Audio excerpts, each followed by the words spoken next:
Ofsun olan oyuncularıyla beraberiz. Tebrikler beyler. Çok iyi bir maç çıkardınız.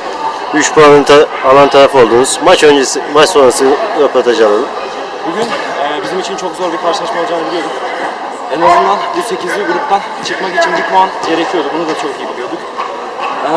Arkadaşlarım ilk yarıda biraz manipüle olsa da ikinci yarıda daha pres yaparak, daha fazla pres yaparak oyuncuları dağıttık.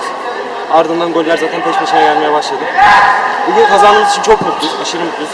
Namağlup tek takımı yenmeyi başardık. Bundan sonrası tek bir maçımız kaldı. Gruptan çıkacağımızı da sanıyorum artık. İnanıyoruz. Herkesin ayağına sağlık. Güzel maç oldu. Erkan kardeşimize buradan geçiyorsun diyoruz. Maç sonrasında eli bakıldı, daha tutulmuyordu. Geçiyorsun diyoruz buradan. Teşekkür ederim hocam. Arkadaşlar söyleyeceklerini söylediler. Bana pek bir laf kalmadı. Her şey için teşekkürler hepsine.